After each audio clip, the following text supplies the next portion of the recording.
So guys, जैसा कि हमने पिछले एपिसोड में देखा कि मा युआन शियाओ की बॉडी को हासिल करना चाहता था ताकि वो ब्रेक थ्रू कर पाए और गॉड बन सके। उसने शियाओ को बताया था कि उसका दोस्त है, पर उसने चालाकी से शियाओ पर अटैक किया। लेकिन शियाओ पहले से ही जानता था कि वो सेंट्रो कबीले से है और वो पिल फर्नेस की मदद से बचकर ऊपर आ गया था। वो मा युआन से फाइट करने लगा, जो एक हेवनली डीटी था जिसकी पावर काफी ज्यादा थी। बस कोरोसिव एनर्जी ही उसकी कमजोरी थी, इसीलिए शियाओ ने चालाकी से काम लिया था। उसने फाइट करके उसकी फिंगर को कट किया और उसकी बॉडी में हेवनली रिवर कोरोसिव एनर्जी को इंजेक्ट कर दिया था, जिससे उसे काफी प्रॉब्लम हो रही थी और वो काफी मुश्किल से अपनी जान बचाकर वहां से निकल गया था। पर उसने शियाओ को चेतावनी दी थी कि वो वापस लौट कर आएगा। शियाओ को लिटिल बनी ने ब्लैक अबेस में जाने का सजेशन दिया था। अब उन सभी के रास्ते अलग थे, इसीलिए शियाओ अकेला ही वहां से निकल गया था। वहीं मा युआन ने एशियन इमोर्टल के मूल निवासियों से बातचीत की थी और वो किसी भी हाल में शियाओ को पकड़ना चाहते थे ताकि वो उसकी दोनों इमोर्टल एनर्जी को कल्टिवेट कर पाए। फिर अब हम एशियन इमोर्टल की इमोर्टल एशियन बुरियल सिटी के बाहरी इलाके का सीन देखते हैं, जहाँ शियाओ मौजूद था। पर उसकी तरफ काफी सारे बर्ड और एप बीस्ट बढ़ रहे थे। वो सभी कुछ ही देर में शियाओ को चारों तरफ से घेर लेते हैं। शियाओ अपनी डालो इमोर्टल सोर्ड को बाहर निकाल लेता है और कहता है कि मैंने तुम सभी की एक सीक्रेट आइटम को ढूंढने में मदद की थी, फिर भी तुम सभी जानवर अपने लीडर्स के ऑर्डर पर मेरा शिकार करने आए हो। और वो एक तेज स्लेज से एप्स पर अटैक करता है और कुछ ही देर में वो वहाँ उन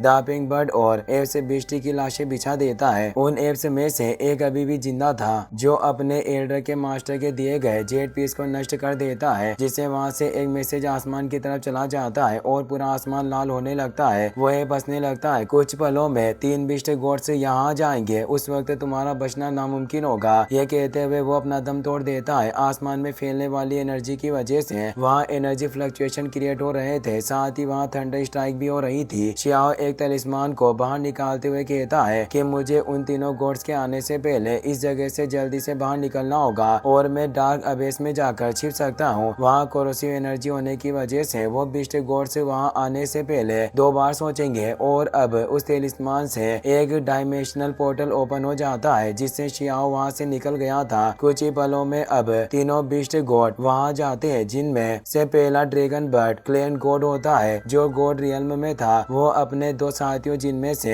एक वही एप्स का लीडर था और दूसरा एलिफेंट बिस्ट का लीडर होता है। ड्रैगन बर्ड गॉड कहता है कि वो हुआंग यहाँ से हाल ही में निकला होगा, इसीलिए वो ज्यादा दूर नहीं गया होगा। हमें जल्दी से उसका पीछा करना चाहिए और वहाँ से जाने लगते हैं। पर तभी वहाँ आसमान में एक ग्रीन एनर्जी के साथ पपेट आती है, जो इमोर्टल पैलेस की एक पपेट थी और वो अपनी ब्रॉन्ज फ्लावर टेक्निक से उन तीनों गॉड रियल्म पेटिशनर के अंदर अपनी एनर्जी को फैलाकर उन्हें हिप्नोटाइज कर लेती है, क्योंकि डी चोंग का पुराना एक साथी वहाँ छिपा हुआ था जो शियाओ को मारना चाहता था। इसीलिए वो इन तीनों बिस्ट गॉड्स को चारे की तरह इस्तेमाल करना चाहता था। वो इमोर्टल पैलेस का वंशज यहाँ दिखाई नहीं देता, पर वो उन तीनों को ऑर्डर देता है कि जल्दी से वांग के पास जाओ और उसे जिंदा मेरे पास लेकर आना होगा। वहीं हम शियाओ को देखते हैं, जो तेजी से ब्लैक एबेस में पहुंच गया था, जिसमें लगातार वो आगे बढ़ता जा रहा था। शियाओ को उस व्हाइट टोरटोइस की बात याद आती है जब टाइम साइकिल वापस आ रहा है। इसीलिए अगर मैंने जल्दी थर्ड इमोर्टल एनर्जी को कल्टिवेट नहीं किया तो भले ही मैं फ्यूचर में आने वाली परेशानियों से बच जाऊं और जिंदा रहने का रास्ता ढूंढ पाऊं, पर फिर भी मैं निराशाओं में डूबा रहूंगा और इस दुनिया से पीछे रह जाऊंगा। वो बताता है कि उस व्हाइट टोरटोइस के सर्वनाश की भविष्यवाणी को टाला नहीं जा सकता, इसीलिए मुझे जल्दी एक जगह ढूंढनी होगी जहाँ मैं शांति से कल्टिवेशन कर सकूं। और अब वो ब्लैक अबेस की गहराई में आ जाता है, पर वहाँ एलिफेंट बीस्ट गॉड अपनी एलिफेंट बॉडी से शियाओ पर अटैक करने की कोशिश करता है। शियाओ वापस से ऊपर की तरफ बढ़ने लग जाता है। शियाओ उसे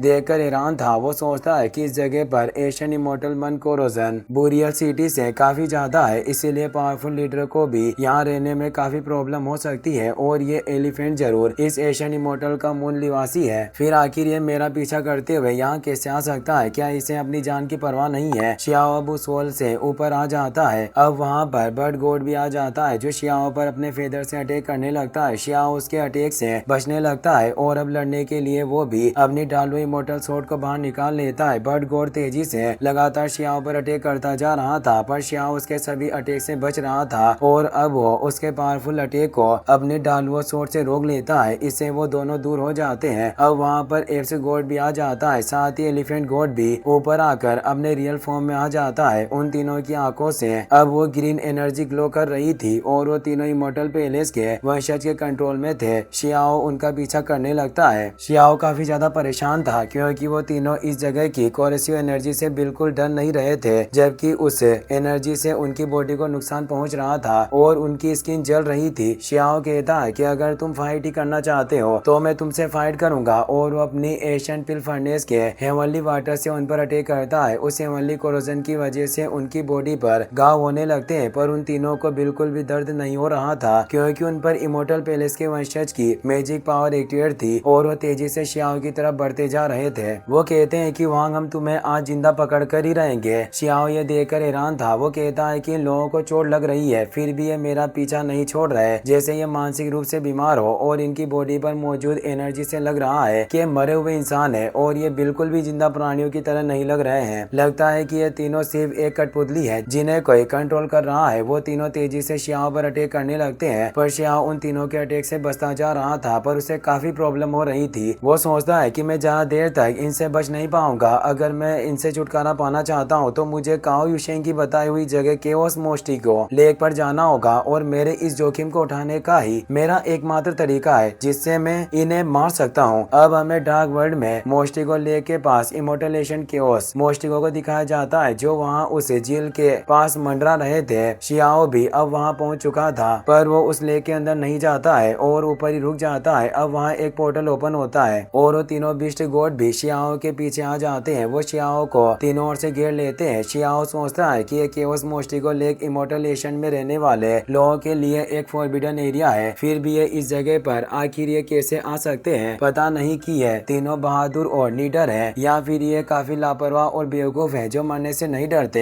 एप्स गॉड अपनी पावर को एक्टिवेट करता है और शियाओ पर अटैक करता है, लेकिन शियाओ उस पावर से बच जाता है। अब एलिफेंट बीस्ट गॉड अपनी एनर्जी बीम पावर से अटैक करने लगते हैं। शियाओ उस अटैक से बचने लगता है, पर बर्ड डीमन भी अपने जायंट विंग्स को एक्टिवेट कर लेता है, जिससे वो कई सारे फेदर से शियाओ पर काफी सारे अटैक करता है। वो अटैक काफी ज्यादा इंटेंस थे, पर फिर भी शियाओ उनसे बचता जा रहा था और आगे बढ़ रहा था। बर्ड डीमन गॉड अपनी पावर को कंडेंस करता है और उसे आसमान की तरफ रिलीज करता है, जिससे आसमान से दो बर्ड फ्लावर बाहर आते हैं जो शियाओ पर अटैक करते हैं। शियाओ ने एक प्रोटेक्शन बैरियर को एक्टिवेट कर लिया था जिसके अंदर वो सेफ था, पर उन तीनों के एक साथ अटैक को भी वो संभाल नहीं पाता और दूर चला जाता है। अब शियाओ की बॉडी से ब्लड निकलने लग गया था जो नीचे लेक के अंदर चला जाता है और वो केओस मोस्टिको शियाओ के ब्लड को सेंस कर लेते हैं। शियाओ उन गॉड्स के हमलों से परेशान हो चुका था। वो सोचता है कि इस केओस मोस्टिको लेक में निश्चित रूप से काफी ज्यादा मात्रा में मॉस्किटोस मौजूद होंगे, और अब शियाओ के ब्लड की वजह से वो सारे मच्छर बाहर निकल कर आने लगते हैं। उन मॉस्किटो का झुंड काफी बड़ा था और वो लगातार बाहर निकलते जा रहे थे। शियाओ सोचता है कि अगर मैंने अपना बचाव नहीं किया और ये मच्छर मेरे पीछे पड़ गए तो मुझे डर है कि मेरे लिए यहाँ से बचकर बाहर निकलना काफी मुश्किल हो जाएगा। शियाओ के पीछे वो तीनों बीस्ट गॉड आने लगते हैं, इसीलिए शियाओ तेजी से ऊपर की तरफ जाता है और अपनी डालो इमोर्टल स्वॉर्ड के पावरफुल स्लेश से नीचे मॉस्किटो लेक पर अटैक करता है ताकि वो मच्छर उसकी तरफ अट्रैक्ट हो। देखते देखते पानी में से काफी सारे मच्छर बाहर निकल कर आने लगते हैं। उन मॉस्किटोज में मॉस्किटो किंग भी मौजूद था जो रियल गॉड रियल्म में होता है। वो सभी मच्छर अब तेजी से आगे बढ़ने लगते हैं। मॉस्किटो किंग शियाओ के हाथ में बाइट करके आगे बढ़ जाता है। शियाओ को एहसास होता है कि जब ये मच्छर बाइट करते हैं तो ये हमारी सोल को कमजोर करना शुरू कर देते हैं। अगर मैं अपनी फिजिकल बॉडी के द्वारा प्रोटेक्टेड नहीं होता तो मुझे डर था कि शायद मैं अपने दिमाग को खो बैठता और ज्यादा वक्त तक जिंदा नहीं रह पाता। अब काफी सारे मच्छर उसे घेर लेते हैं और बाइट करने की कोशिश करने लग जाते हैं। शियाओ अपने डालो इमोर्टल स्वॉर्ड से उन पर अटैक करने लगता है और उनसे बचते हुए दूर आ जाता है। उन तीनों बीस्ट गॉड पर भी उन केओस मॉस्किटोस ने अटैक कर दिया था। वो उन मच्छरों के अटैक से बच नहीं पा रहे थे और लगातार उन्हें बाइट करते जा रहे थे, जिससे उनकी बॉडी कमजोर हो रही थी। शियाओ सोचता है कि मैंने उम्मीद नहीं की थी कि इन मच्छरों के अटैक का इस तरह से सामना कर पाएंगे। जरूर कोई दूसरी शक्ति इन्हें प्रोटेक्ट कर रही होगी, और वो उस ग्रीन एनर्जी की वजह से दूर हो जाते हैं जो उस इमोर्टल पैलेस के वंशज ने उनमें ट्रांसफर की थी। उस एनर्जी की वजह से वो सारे मॉस्किटोस मर गए थे। शियाओ उस ग्रीन मन एनर्जी को देखकर परेशान हो जाता है और उसे समझ आता है कि ये तीनों गॉड किसी के वश में है, जिससे इन तीनों की आंखें ग्रीन हो रही है। और उसे एहसास होता है कि इमोर्टल पैलेस की टेक्निक है, और उसे डी चोंग की याद आती है कि जरूर कोई उस डी चोंग की मौत का बदला लेना चाहता है। वो निश्चित रूप से इमोर्टल पैलेस का ही मेंबर होगा, पर वो अभी तक सामने नहीं आया है और वो इन प्यादों का इस्तेमाल कर रहा है। वो तीनों बीस्ट गॉड शियाओ के पास आकर उसे घेर लेते हैं और एक फॉर्मेशन को एक्टिवेट करने लगते हैं। इसी के साथ ये एपिसोड यहीं पर खत्म हो जाता है। गाइस आपको आज की परफेक्ट वर्ड की वॉइस कैसी लगी मेरे को जरूर बताना, क्योंकि इसको हमने कुछ अलग तरीके से रिकॉर्ड किया है। तो ये आप मुझे जरूर बताना, क्योंकि पहले वाले जितने भी माइक थे मेरे, जितने भी एक्सपेंसिव माइक 60,000 50,000, वो सारे के सारे जाने कैसे मॉइस्चर की वजह से चलते ही नहीं है। मतलब बहुत ज़्यादा, मतलब माइक ही माइक ख़राब होते जा रहे हैं। वो जाने क्या चक्कर है मेरे को खुद को समझ में नहीं आ रहा है। तो वीडियो को लाइक कर देना, चैनल को सब्सक्राइब कर देना। मिलते हैं, अभी अपना नया व्लॉग आने वाला है, तो वो बहुत जल्दी आने वाला है। तो आप मेरे को कमेंट में बताना कि व्लॉग चैनल स्टार्ट करें या ना करें, करें तो क्या क्या देखना चाहते हो आप, वो सभी मेरे को बता देना। मिलते हैं नेक्स्ट वीडियो में। Thanks for watching.